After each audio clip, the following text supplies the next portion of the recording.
नमस्कार, आपण पाहताय कोकणचं number 1 Maha channel Sindhudurg live बातमीपत्रात आपलं स्वागत। सुरुवात करूया हेडलाईन्सनं।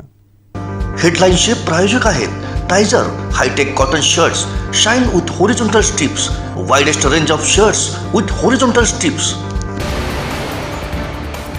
देशातील ओमायक्रॉन बाधितांची संख्या 1,500च्या वर। समीर वानखेडेंसाठी दिल्लीत लॉबिंग, नवाब मलिकांचा खळबळजनक आरोप। आणि नेते आणि मंत्री रोज खोटं बोलतात, त्यांचं इतकं मनावर घेऊ नका, संजय राऊतांचा भाजपला बोचरा टोला। हेडलाईन्सचे प्रायोजक आहेत Tyzer hitech cotton shirts shine with horizontal stripes, widest range of shirts with horizontal stripes. आता पाहूया सविस्तर बातम्या। आपल्या पगारात महिन्याचा खर्च भागतो, पण आनंदी जीवन नाही। म्हणूनच ग्रो ग्रीन इलेगोच्या तुफान यशानंतर सादर करीत आहोत ग्रो ग्रीन। घर बसल्या स्मार्ट वर्क करून पैसे कमावण्याची अपूर्व संधी। ना टार्गेट ना टेन्शन। आता आपल्या खर्चाच्या 500 रुपयात स्मार्ट वर्क करून कमवा दरमहा तब्बल 50,000 रुपये। अधिक माहितीसाठी या नंबरवर नाव आणि शहर व्हॉट्सअप करा 9423 81 03 93 9422 1883 76।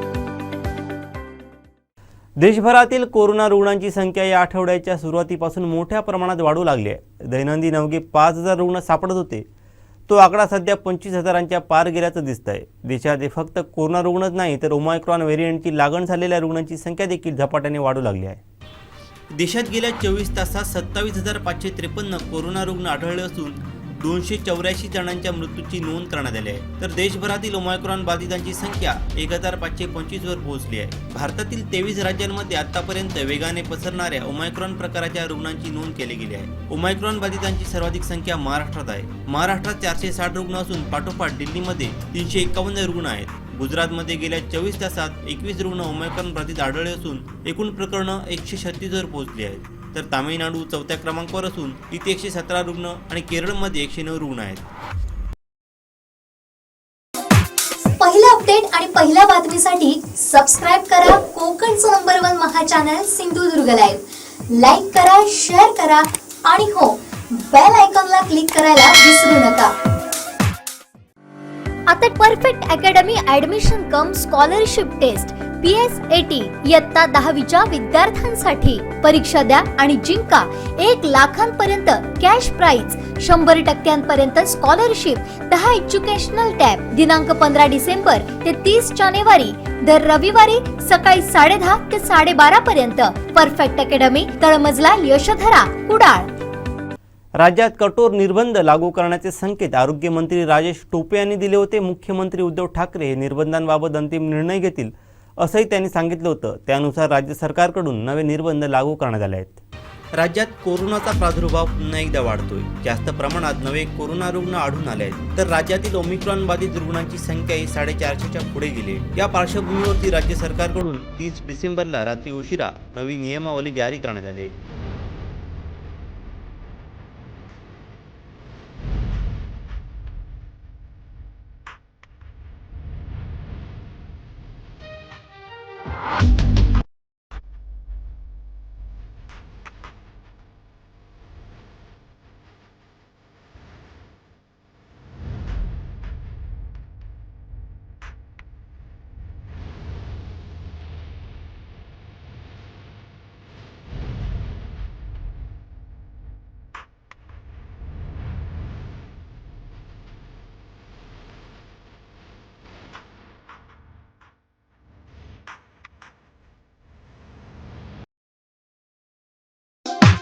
पहिला अपडेट आणि पहिल्या बातमीसाठी सबस्क्राइब करा कोकणचं number 1 Maha channel Sindhudurg live. Like करा, शेअर करा आणि हो, बेल आयकॉनला क्लिक करायला विसरू नका।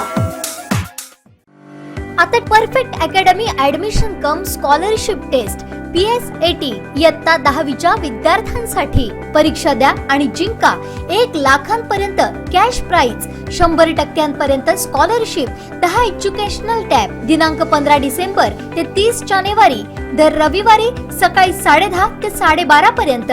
परफेक्ट अकॅडमी, तळमजला यशोधरा, कुडाळ।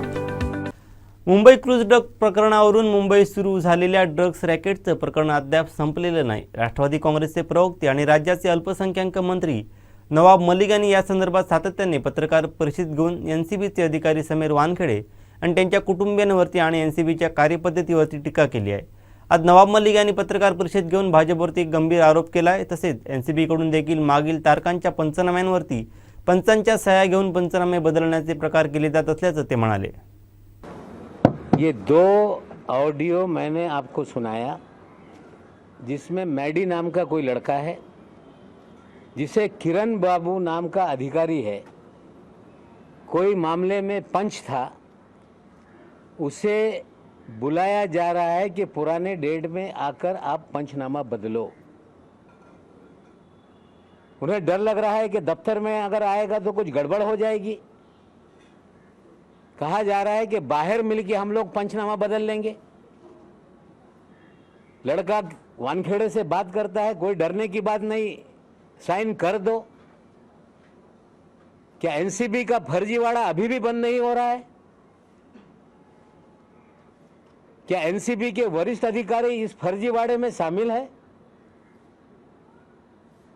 पिछले 1 साल से मुंबई शहर में फर्जीवाड़ा करके फर्जी मामले बनाए गए, हजारों करोड़ की वसूली की गई, हवाले के हमने सारे सबूत पेश करने का काम किया और एनसीबी ने कहा कि विजिलेंस जांच होगी.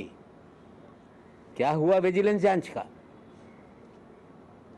एसआईटी का गठन किया गया, एसआईटी का क्या हुआ? क्या वसूली के खेल में क्या पूरा महकमा शामिल है क्या? और जब हमने फर्जीवाड़ा एक्सपोज करने का काम किया,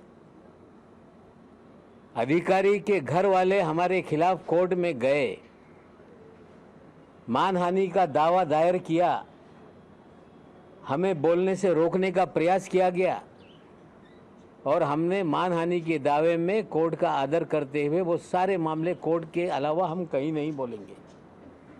लेकिन उसी ऑर्डर में हमने स्पष्ट रूप से पूछा था कि अगर एनसीबी या केंद्रीय एजेंसियां कुछ गलत करेगी तो मुझे उस पर सवाल खड़ा करने का अधिकार है. ये मामला पंचनामा बदलने का है और हम पूछना चाहते हैं कि इस मामले को लेके डीजी एनसीबी क्या कार्रवाई करेगी बाबू पे, क्या कार्रवाई करेगी समीर वानखेड़े पे. हम पूछना चाहते हैं कि स्मगलर के जरिए पीआर एजेंसी लगाई जा रही है, ड्रग पेडलर के जरिए लाखों रुपया पीआर एजेंसी पे खर्च करके खबरों को प्लांट किया जा रहा है. 1 तारीख के दिन एक खबर टाइम्स ऑफ इंडिया में छपी कि समीर खान के खिलाफ नारकोटिक्स कंट्रोल ब्यूरो ने हाई कोर्ट में जमानत रद्द करने की अर्जी दाखिल की है. अच्छी बात है, एजेंसी का अधिकार है. कोई भी जजमेंट आ जाए, उन्हें नहीं पसंद है तो उसके खिलाफ वो अपील दायर कर सकते हैं. रिया चक्रवर्ती के अंदर सुमित चक्रवर्ती के मामले में पिछले 1 साल से अपील पेंडिंग है. समीर खान के खिलाफ आपने अपील दायर की, कोर्ट से कागज निकलता तो बेहतर था. लेकिन जिस तरह से ये अनसाइंड पीआर एजेंसीज ने एनसीबी का जो प्लिंथ है उसे सर्कुलेट किया, इसका मतलब कहीं ना कहीं मेलेफाइड इंटेंशन से पब्लिसिटी करने का खेल शुरू है. एक और इसमें गहरा मुद्दा निकलता है. मैं आपको जोगले करके ऑर्डर की कॉपी सर्कुलेट करता हूं. पूरी तरह से फर्जीवाड़ा करके लोगों को फंसाया गया, ये ऑर्डर में स्पष्ट है. हमने ये मानहानि के मामले में भी इस चीज़ों को रखने का काम किया. जिस दिन जमानत हुई उसके बाद से लगातार कहा जा रहा था कि हम जमानत कैंसिल करने के लिए जाएंगे. और मैं जिम्मेदारी से बोलता हूं कि इसमें भी पूरी तरह से मुझे डराने का प्रयास किया जा रहा है. हम पूछना चाहते हैं कि मैन एक्यूज करण सजलानी है, 6 आरोपी है, सिर्फ समीर खान के खिलाफ क्यों ये अपील दायर की गई? जो करण सजलानी है, जिसके यहाँ से माल पकड़ा गया, जो सो कॉल्ड गांजा कहा जाता है, तंबाकू था, उसके खिलाफ अपील दायर नहीं की गई। राहिला फर्नीचर वाला के खिलाफ अपील दायर नहीं की गई। सिर्फ समीर खान के खिलाफ अपील दायर करके पब्लिसिटी का खेल शुरू हो गया। हम न्यायालयीन लड़ाई न्यायालय में लड़ेंगे। हमने मामला क्वैश करने के लिए भी हाईकोर्ट में डाला है। और जिस तरह से कागजात में कहा जा रहा है हाईकोर्ट में कि 84 kg so called positive report में आया है, इसी एजेंसी ने लोअर कोर्ट में लिख कर दिया है कि 1 किलो 100 ग्राम पॉजिटिव है, लेकिन जज ने उसे भी नहीं माना, सिर्फ 7 ग्राम का मामला था। हमें लगता है फर्जीवाड़ा का मर्यादा पार की जा रही है। अगर एनसीबी बहुत ही प्रोफेशनल एजेंसी है तो उन्हें बताना पड़ेगा कि अकेले सिंगल आउट करके समीर खान के खिलाफ क्यों अपील में गए, करण सजलानी के खिलाफ क्यों नहीं? क्या हमें डराया जा रहा है? उन्हें समझना पड़ेगा कि नवाब मलिक डरने वाला नहीं, तुम्हारे फर्जीवाड़े को पूरी तरह से खोलने का काम करेगा। पिछले 1-2-4 दिनों से जिस तरह से खबरें प्लांट की जा रही है, समीर वानखेड़े खबरें प्लांट कर रहा है कि मैं एक्सटेंशन नहीं मांग रहा हूं, मैं 3 महीने छुट्टी पे जाने वाला हूं। मेरी जानकारी है कि दिल्ली में लॉबिंग की जा रही है। 31 तारीख को एक्सटेंशन खत्म हो गया, रिलीफ क्यों नहीं किया गया? 31 तारीख को एक्सटेंशन खत्म हुआ तो उसको एक्सटेंड क्यों नहीं किया गया? अनडिसाइडेड किसी अधिकारी की पोस्टिंग क्यों पेंडिंग है? मेरी जानकारी है कि भारतीय जनता पार्टी के महाराष्ट्र के बड़े नेता एमएचए में लॉबिंग कर रहे हैं कि एक्सटेंशन दिया जाए। और मैं मुझसे पूछना चाहता हूं कि नेगेटिव रिपोर्ट भेजी गई है।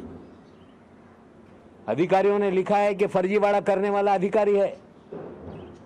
पूरी तरह से गलत तरीके से केसेस को डील किया गया, गलत तरीके से लोगों को फ्रेम किया गया। और ऐसी रिपोर्ट के बावजूद महाराष्ट्र के कुछ प्रभावशाली भारतीय जनता पार्टी के नेता एक्सटेंशन दिलाने के लिए मिनिस्ट्री ऑफ होम अफेयर्स में लॉबिंग कर रहे हैं। फाइल चल रही है, अंतिम निर्णय नहीं हुआ और अंतिम निर्णय के लिए जा रही है। जाए, एक्सटेंशन दे, लेकिन एक्सटेंशन देने से उगाही के खेल में कौन कौन शामिल है, कम से कम उसको भी एक्सपोज करने का हमें मौका मिलेगा। आज मैंने कुछ चीज़ें आप लोगों के सामने रखी, किस तरह से फर्जीवाड़ा करके बैकडेटेड पंचनामा बदलने का खेल किया जा रहा है, किस तरह से समीर वानखेड़े भी उस खेल में शामिल है, किस तरह से हमारे दामाद के खिलाफ सिंगल आउट करके अपील दायर की गई। एजेंसी का अधिकार है, हम लड़ेंगे।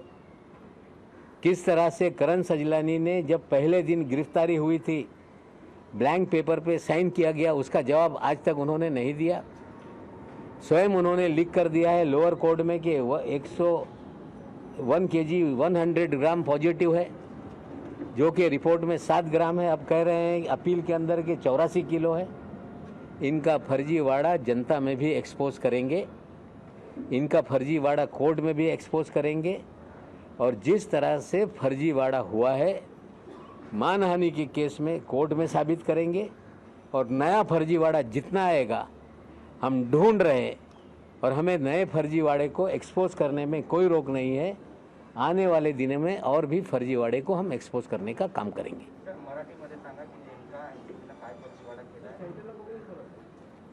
ज्या पद्धतीने मागच्या वर्षामध्ये 2 ऑक्टोबर नंतर एनसीबीच्या फर्जीवाड़ा आर्यन खान केसमध्ये केपी गोसावी असतील, भानुशाली असतील, 25 कोटीच्या उगाईचा खेळ असेल, त्यानंतर बोगस कागदावर ब्लँक साईन घेण्याचा विषय असेल, हे सगळा फर्जीवाड़ा एक्सपोज केल्यानंतर NCBनी व्हिजिलन्स कमिटी गठीत केला, SIT गठीत करण्यात आली, त्याचा काय झाला अजून कुणाला माहीत नाही. पण आता या एजन्सीच्या माध्यमातून मॅडी नावाचा एक त्यांचा पंच आहे, त्यांना बाबू नावाचा एक अधिकारी, ज्याचा व्हिडिओ ऑडिओ आम्ही तुम्हाला सुनावलेला आहे, मी तुम्हाला शेअर करणार आहे. तो सांगतो या आणि बॅक डेटेड पंचनामा दुरुस्त करा. कार्यालयात यायचे असेल तर थोडा अडचणीचा होईल, बाहेर भेटून सह्या करू. मग तो मॅडी नावाचा पोरगा घाबरतोय, तो वानखेडेला फोन करतो, वानखेडे सांगते जा कर बिंदास, काय घाबरण्याचा गरज नाही. म्हणजे फर्जीवाडा करून पंचनामा बदलण्याचा उद्योग या NCBच्या माध्यमातून सुरू आहे. ब्लँक कागदावर सह्या घ्यायची, जिथे ब्लँक कागद नसता जुने रेकॉर्ड तयार करायचा, हे घातक फर्जीवाडा आहे. निश्चित रूपाने आम्ही एक्सपोज केल्यानंतर NCBच्या अधिकारी अडचणीत येणार आहे, त्यासाठी कागद दुरुस्त करण्याचा उद्योग या डिपार्टमेंटच्या माध्यमातून सुरू आहे. त्या उलट मी आपल्याला एक कागद सर्क्युलेट करतोय, जिथे अनसाइंड ऑफिसरच्या PR एजन्सी स्मगलर पेमेंट करताय, ड्रग पेडलर पेमेंट करताय, त्यांच्या माध्यमातून बातम्या पेरण्याचा धंदा या एजन्सीने सुरू केलेला आहे. आणि त्याच्यात जे अपीलमध्ये गेले आहे त्याच्यात करण सजलानी नावाच्या मुख्य आरोपीच्या विरोधात नाही, नुसता समीर खान नवाब मलिकच्या जवई है, याच्या बिल रद्द केलं पाहिजे, त्यांचा अधिकार आहे. पहिला अपडेट आणि पहिल्या बातमीसाठी सबस्क्राइब करा कोकणचं number 1 Maha channel Sindhudurg live. Like करा, शेअर करा आणि हो, बेल आयकॉनला क्लिक करायला विसरू नका. आपल्या पगारात महिन्याचा खर्च भागतो पण आनंदी जीवन नाही, म्हणूनच ग्रो ग्रीन इलेगोच्या तुफान यशानंतर सादर करीत आहोत ग्रो ग्रेन. घर बसल्या स्मार्ट वर्क करून पैसे कमावण्याची अपूर्व संधी. ना टार्गेट ना टेन्शन. आता आपल्या खर्चाच्या 500 रुपयात स्मार्ट वर्क करून कमवा दरमहा तब्बल 50,000 रुपये. अधिक माहितीसाठी या नंबरवर नाव आणि शहर व्हॉट्सअप करा 9423 81 03 93 9422 1883 76. मालवणच्या पर्यटन सफरीवरती आलेल्या पर्यटकांना समुद्रावर कार पार्क करणं चांगलंच महागात पडलं. मालवण दांडी समुद्रकिनारी मिनी बस उभी करून सिंधुदुर्ग किल्ला पाहण्यासाठी गेलेल्या पर्यटकांची बस शनिवारी सायंकाळी भरतीच्या वेळी चालकासह समुद्रात अडकली. अखेर स्थानिक पर्यटन व्यावसायिकांनी ट्रॅक्टरच्या सहाय्यानं बस चालकासह किनाऱ्यावरती आणली. पुणे कोल्हापूर येथील 14 जण पर्यटनासाठी मालवणला आले असल्याचे बोलले जात होते. या दरम्यान ही घटना घडली आणि घटनेची मालवणात सोशल मीडियावरती जोरदार चर्चा सुरू होती.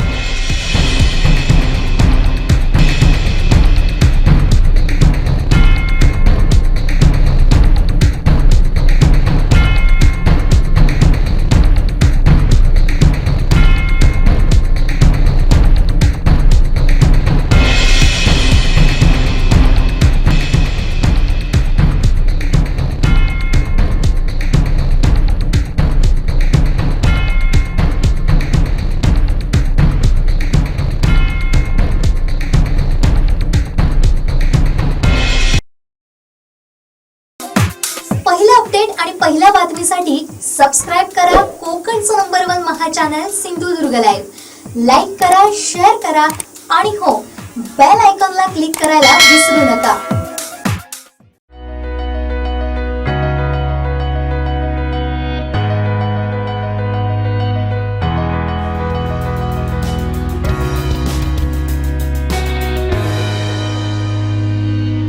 अनंत टी, अनंत प्यार, आनंदी रहा.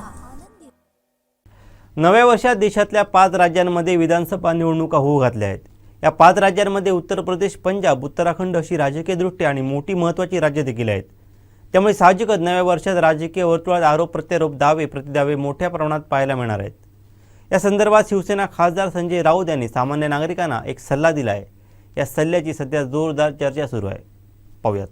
संजय राऊत यांनी सामनामधील आपल्या रोकटोक या सदरामध्ये पंतप्रधान नरेंद्र मोदी आणि भाजपाच्या धोरणांवर टीका केली आहे. मोदी उत्तर प्रदेशात सभा घेतात आणि दिल्लीत येऊन कोरोना ओमायक्रॉनवर चिंता व्यक्त करतात. याला निर्बंध कसं म्हणायचं? निर्बंधांमुळे लोकांचा रोजगार व्यवसाय बुडाला. त्यावर सरकारकडे 2021 सालातली उपाययोजना नव्हती आणि 2022 मध्येही नसेल. मावळते वर्ष आणि नव्या वर्षात फरक करण्यासारखी परिस्थिती नाही, असं राऊत म्हणाले. संजय राऊतांनी आपल्या लेखातून देशातील सामान्य नागरिकांना नव्या वर्षाच्या शुभेच्छा देताना विनंती केली आहे. नव्या वर्षाच्या शुभेच्छा देताना सामान्य लोकांना एकच विनंती करायची आहे, झाले ते पुरे झाले. 2022 सालात तरी शहाणे व्हा. नेते व मंत्री रोज खोटे बोलतात, त्यांचं इतकं मनावर घेऊ नका, कारण शेवटी चुकीच्या माणसांना अंबारीत बसवण्याचे कार्य तुमच्याच हातून घडत असावे, असं राऊत म्हणाले.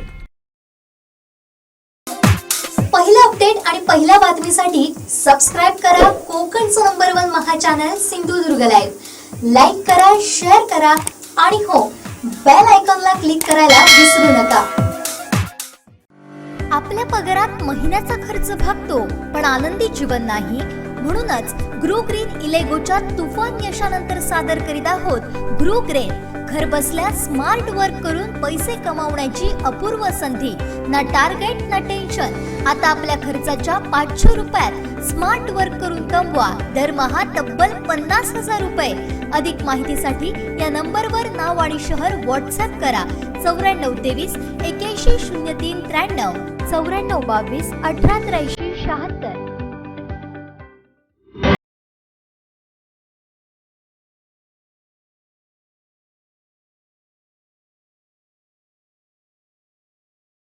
कोरोनाच्या कालावधीत विद्यार्थ्यांना घरी बसून अभ्यास करावा लागत होता व स्पर्धेत सहभागी होता येत नव्हते. त्यासाठी श्री आर्यदुर्गा वाचन मंदिर वागदेच्या वक्तृत्व, निबंध व पाठांतर स्पर्धेचं आयोजन करण्यात आलं असल्याचं अध्यक्ष विघ्नेश गोखले यांनी सांगितलं. या निबंध, वक्तृत्व व पाठांतर स्पर्धेत 140 पेक्षा जास्त विद्यार्थ्यांनी सहभाग घेतला. मुलांमध्ये वाचन संस्कृती वाढली पाहिजे, मुलांमधील कलागुणांना वाव दिला पाहिजे व आपल्या धार्मिक गोष्टींची माहिती मुलांना मिळाली पाहिजे, असे अध्यक्ष गोखले यांनी सांगितलं. मुलांना चांगले गुण संपादित करता यावे, तसेच त्यांच्यामधील असणाऱ्या कलागुणांना वाव मिळावा, यासाठी श्री आर्यदुर्गा वाचन मंदिर वागदे येथे 2 जानेवारी रोजी वक्तृत्व, निबंध व पाठांतर स्पर्धेचं आयोजन करण्यात आलं होतं. या स्पर्धेचे उद्घाटन ज्येष्ठ पत्रकार अशोक करमळेकर, अभय खडपकर यांच्या हस्ते करण्यात आलं. यावेळी सायली खांडेकर, वैष्णवी ठाकूर, वेदमूर्ती पांडुरंग करंबळेकर, उपाध्यक्ष अमृता मराठे, आशुतोष मुंडले, कांचन काजरेकर, विजय घाटे, सागर मराठे आदी विद्यार्थी व पालक मोठ्या संख्येने उपस्थित होते. या स्पर्धेत सहभाग घेतलेल्या वक्तृत्व, पाठांतर मधील विद्यार्थ्यांनी वाखाणण्याजोगे भाषण आणि पाठांतर वाचन करून परीक्षक व पालकांची मने जिंकली.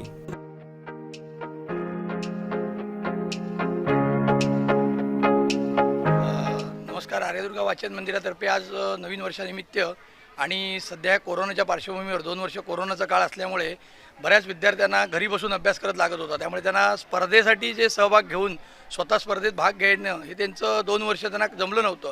तर आम्ही आमच्या वाचनालयाच्यातर्फे असा यंदा उपक्रम चालू केला की आम्ही पाठांतर, निबंध आणि वक्तृत्व स्पर्धा आयोजन केलेलं आहे. आणि मला सांगायला आनंद वाटतो की आज बऱ्यापैकी मुलांनी याच्यात सहभाग घेतला आहे. जवळजवळ 140 विद्यार्थी ह्याच्यामध्ये सहभागी झाले आहेत आणि अतिशय उत्कृष्ट अशी स्पर्धा चालू आहे.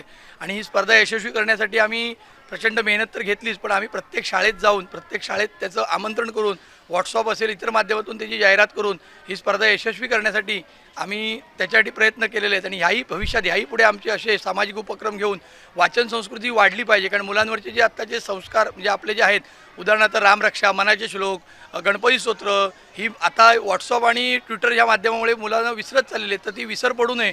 आपला जो पारंपरिक जे आहेत संस्कार वर्ग म्हणून आपण ज्याकडे बघतो ते झालेच पाहिजेत. ह्यासाठी आम्ही हे पाठांतर आणि स्पर्धा भरवलेली आहे आणि अशी स्पर्धा आम्ही ह्याही पुढे दरवर्षी घेऊ, असं या निमित्ताने मी सांगतो. स्पर्धेसाठी आम्ही निबंध स्पर्धेसाठी नेताजी सुभाषचंद्र बोस आणि आपले योद्धा संन्यासी विवेकानंद यांच्यावर आम्ही विषय ठेवलेला आहे. त्याच्याबद्दल निबंध लिहिण्याचा ठेवला आहे.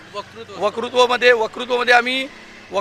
आम्ही माझे कुटुंब, लहान मुलांसाठी माझे कुटुंब आणि मोठ्या गटासाठी योद्धा संन्यासी हा विषय ठेवलेला आहे. आणि पाठांतर स्पर्धेसाठी आम्ही गणपती स्तोत्र, लहान गट, मधला गट जो आहे त्याच्यासाठी आम्ही मनाचे श्लोक 1 ते 20 आणि मोठ्या गटासाठी रामरक्षा असे आम्ही याचं आयोजन केलेलं आहे. ह्याच्या आधी आम्ही गुरुपौर्णिमा हा उत्सव साजरा केला होता. ह्याच्यानंतर सुद्धा अनेक आम्हाला चांगल्या वक्त्यांना आणून इथे आम्हाला चांगल्या आणून एक चांगलं व्याख्यानमाला भरवण्याची आमची योजना आहे आणि ती लवकरच आम्ही पूर्ण करू. तसेच आम्ही महिलांसाठी हळदी कुंकाचाही कार्यक्रम ठेवलेला आहे 16 तारखेला. सर्व इथल्या महिलांनी त्या वाचनालयात यावं आणि वाचनालयाकडे येऊन आमच्याकडे वाचनालयाचे सभासद व्हावं. जे सभासद नाहीत त्यांनी आणि वाचन संस्कृती वाढावी हा मूळ उद्दिष्ट आमचा असल्यामुळे आम्ही यंदा महिलांसाठी हळदी कुंकू म्हणजे जसेच आम्ही लहानांसाठी, मोठ्यांसाठी आणि महिलांसाठी या तिन्ही वर्गासाठी आम्ही हा उपक्रम राबवत असतो आणि याही पुढे आम्ही असे उपक्रम राबवू असं आम्हाला सांगावं वाटतं. ते 60 या वयोगटासाठी एक वक्तृत्व स्पर्धा, खुली वक्तृत्व स्पर्धा आम्ही लवकरच आयोजन करणार आहोत आणि त्याच्यासाठी लवकरच वेळ ठरवून त्याही स्पर्धेचं लवकरच आम्ही आयोजन करू. पहिला अपडेट आणि पहिल्या बातमीसाठी सबस्क्राईब करा कोकणचं number 1 Maha channel Sindhudurg live. Like करा, शेअर करा आणि हो, बेल आयकॉनला क्लिक करायला विसरू नका.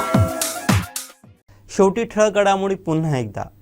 हेडलाईन्सचे प्रायोजक आहेत Tyzer hitech cotton shirts shine with horizontal stripes, widest range of shirts with horizontal stripes. देशातील ओमायक्रॉन बाधितांची संख्या 1,500च्या वर. समीर वानखेडेंसाठी दिल्लीत लॉबिंग, नवाब मलिकांचा खळबळजनक आरोप. आणि नेते आणि मंत्री रोज खोटं बोलतात, त्यांचं इतकं मनावर घेऊ नका, संजय राऊतांचा भाजपला बोचरा टोला. हेडलाईन्सचे प्रायोजक आहेत Tyzer hitech cotton shirts shine with horizontal stripes, widest range of shirts with horizontal stripes. बातमीपत्रात वेळ झाली ते थांबण्याची. पाहत राहा बदलत्या कोकणचा बुलंद आवाज, कोकणचं number 1 Maha channel Sindhudurg live. धन्यवाद.